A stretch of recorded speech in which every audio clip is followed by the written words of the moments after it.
नमस्कार जोहार। उत्क्रमित विद्यालय सोती चौकी बांगड़ों से उपायुक्त कार्यालय तक बच्चों का 7 किलोमीटर पैदल मार्ग, उठे कई गंभीर सवाल।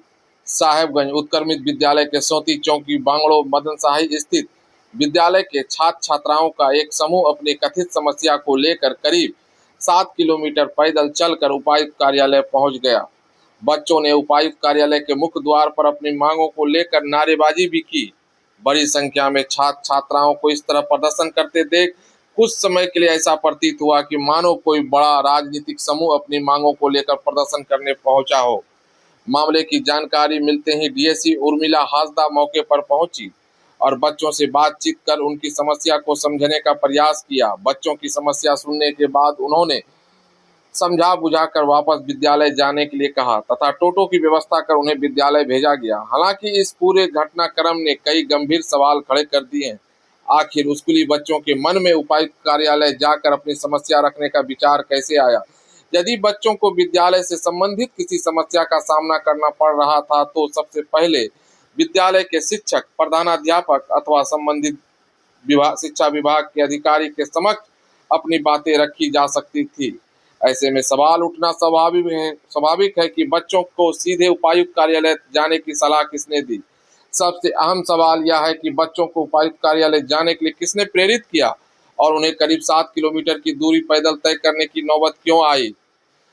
क्या यह बच्चों की स्वतः स्फूर्ति की भूमिका थी? पूरे मामले की निष्पक्ष जांच से ही वास्तविकता सामने आ सकती है। स्थानीय स्तर पर यह चर्चा भी सामने आ रही है कि कुछ लोग विद्यालय जैसे शिक्षण संस्थान को राजनीतिक गतिविधियों का केंद्र बनाने का प्रयास कर रहे हैं। हालांकि इस तरह के दावों की स्वतंत्र रूप से पुष्टि होना अभी बाकी है। ऐसे में प्रशासन को चाहिए कि वह बच्चों को और विद्यालय से जुड़े लोगों से संवेदनशीलता के साथ बातचीत कर पूरे घटनाक्रम की वास्तविकता का पता लगाए। जांच का एक महत्वपूर्ण पहलू यह भी होना चाहिए कि बच्चों से पूछा जाए कि उन्हें उपायुक्त कार्यालय जाने का सुझाव किसने दिया, उन्हें किसने संगठित किया और इतनी लंबी दूरी तक पैदल जाने का निर्णय कैसे लिया गया।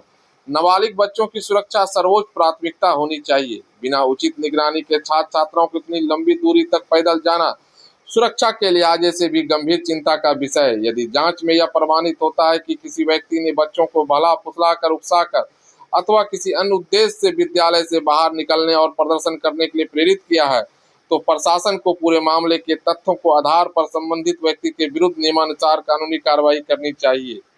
विद्यालय शिक्षा, अनुशासन और संस्कार का केंद्र होते हैं। उन्हें किसी भी प्रकार की राजनीतिक गतिविधियों का अखाड़ा नहीं बनने दिया जाना चाहिए। इसलिए पूरे मामले की निष्पक्ष जांच, बच्चों की सुरक्षा और विद्यालय की गरिमा बनाए रखना प्रशासन की प्राथमिकता होनी चाहिए।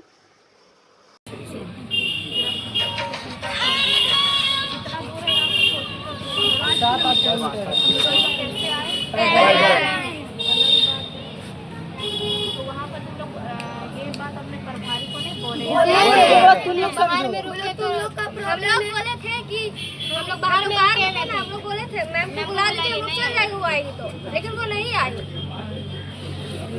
मैं क्लास 10 में पढ़ती हूँ। स्कूल का क्या नाम है? उत्क्रमित उच्च विद्यालय सोती चौकी बांगड़ों मदन शाही। प्रधानाचार्य का क्या नाम हुआ? प्रिंसिपल का श्रीमती सुष्मिता सोरेन। क्या परेशानी हो रही है? परेशानी बहुत सारे हैं, जैसे कि पानी वानी भी जो नल लगा हुआ है वहाँ पे बहुत ज़्यादा गंदगी, हम लोग प्यासे पूरा दिन रहते हैं। और अभी उसने बोला कि एग्ज़ाम के बारे में वो भी है, बहुत सारी परेशानियां हैं। और हम लोग कल